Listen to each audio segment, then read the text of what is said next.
Have you ever seen a live interview slip from calm professionalism into something volatile, so sudden, so electric, that the entire studio feels like it's bracing for impact?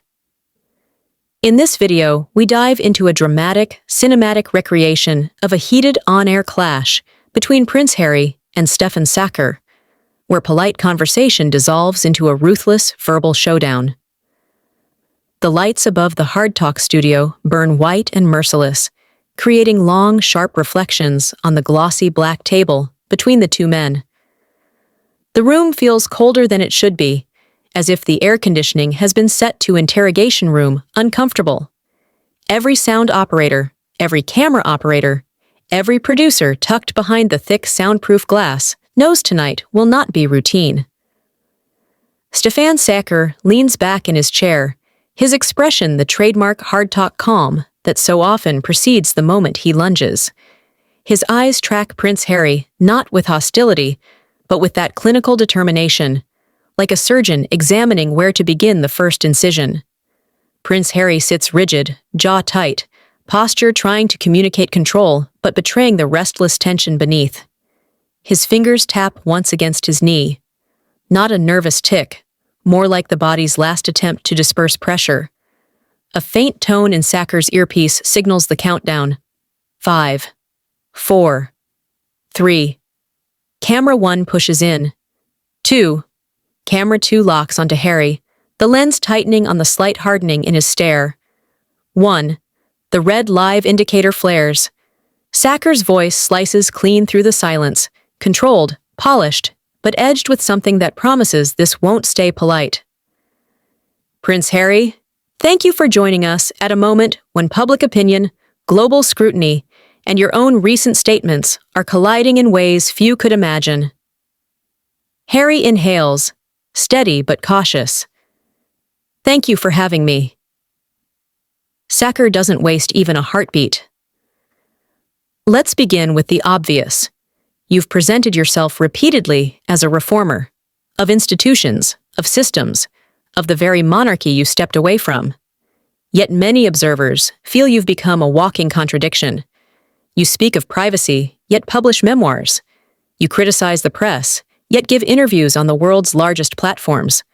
What exactly do you expect people to believe? The question lands like a slap disguised as a handshake. Harry shifts, his expression tightening. Stefan, the contradiction you're describing is manufactured. I've never asked for silence. I've asked for respect. And telling my own story, on my terms, is not the same as inviting intrusion. Sackur leans forward slightly, the movement minuscule but predatory. Respect, yes. But isn't it convenient that your demand for respect always seems to coincide with new commercial ventures? Memoirs, documentaries, high-profile interviews, all monetized, all public, all voluntary. Some would say you created the very spotlight you're now condemning. Harry's jaw flexes. That's a mischaracterization. I stepped back for my family's safety, my mental health, and the chance to break a toxic cycle. You don't get to declare my motives immoral just because the truth makes people uncomfortable. Sackur's brows lift, as if he's found the first crack in the armor. Uncomfortable for whom? The monarchy? The press? Or perhaps yourself? A long, cold silence hangs. The studio techs glance at each other, sensing the way the tension tightens like wire. Harry doesn't break eye contact. For anyone who benefits from silence. Sackur flips a page on his notes, not because he needs to, but because the gesture itself exerts a kind of dominance. Let's address accountability. You've accused institutions, royal, governmental, and media alike, of systemic failure. Yet when critics ask what responsibilities you hold for your own actions, your own decisions, your own contradictions, you tend to pivot. Are you capable of self-critique?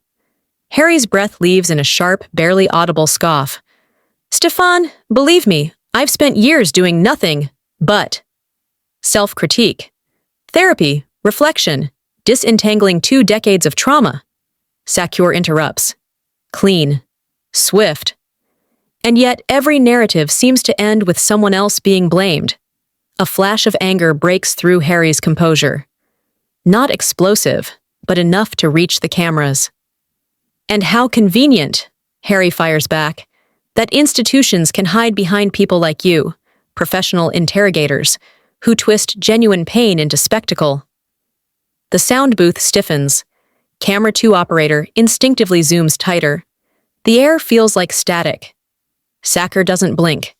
This is hard talk, not therapy, and pain does not exempt anyone, royal or otherwise, from scrutiny. Harry's voice lowers to a dangerous calm. "What you call scrutiny, I call obsession. What you call journalism often feels like the same harassment that nearly killed my mother." The words hit the center of the table, like a dropped weight. For the first time, Sackur's expression shifts. Just barely. The faintest tightening at the edge of the eyes. He recognizes the accusation, the stakes, the emotional minefield. He chooses the bomb instead of the safe step. "You invoke your mother often. Many sympathize, but others argue you weaponize her memory to shield yourself from responsibility. Is that fair to the public? Or to her?" Harry's entire body goes still.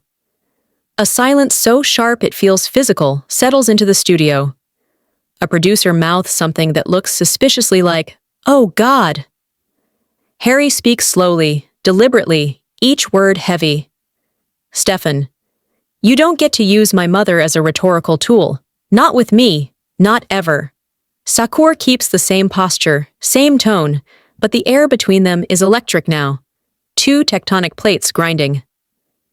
"If that's true," Sackur says softly, "then shouldn't you hold yourself to the same standard?" Harry's eyes flash.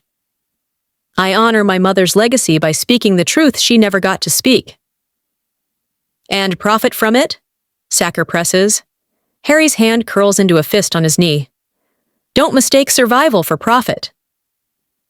Camera 3 shifts, capturing the angle where both men look like duelists rather than interviewee and interviewer. Sackur's voice tightens. "Survival is one thing. Public battles, lawsuits, media wars, and commercial deals are another. You've become a global brand, Harry, one crafted through confrontation. Are you prepared to admit that this version of yourself is one you've created, not one the press forced on you?" Harry leans in, finally breaking his defensive distance. "I crafted a voice, not a spectacle. And if you think my life is a brand, Stephen, that says more about the world you represent than the one I'm trying to change." A subtle murmur ripples through the tech room behind the glass. Something about Harry's tone shifts the balance. He sounds less like a wounded subject and more like a man ready for a fight. Sackur senses it too. He pushes further. "Then let's talk about leadership. You claim to challenge institutions, yet you left one of the largest ones on Earth, rather than reform it from within. Isn't stepping away the opposite of courage?" Harry's voice drops to a whisper, so controlled it chills the studio. "Courage is refusing to be complicit in something you know is broken." Sackur fires back instantly. "Or convenient?" Harry pauses. His throat works once. His stare sharpens into something dangerous. "You think stepping away from the only life I've ever known was convenient?" he says slowly. "You think abandoning titles, protection, and a centuries-old identity was easy? You think walking into a world that would rather see me fail than heal was simple? Come sit in my chair, Stefan. Feel what it's like." Sackur's lips press together, not shaken, but acknowledging the force behind the words. And then, because hard talk never steps back, he lands the blow he's been circling from the start. "Prince Harry, are you the liberator you believe yourself to be? Or are you simply a man who cannot accept accountability without hiding behind trauma, victimhood, and public sympathy?" Harry's eyes widen, not in shock, but in fury blooming behind restraint. A moment of raw silence, heavy, breathless, vibrating through the cameras. Harry leans forward, voice quiet, trembling not with fear, but anger. "You have no idea what you've just opened, Stefan." And the studio realizes the real clash is only beginning.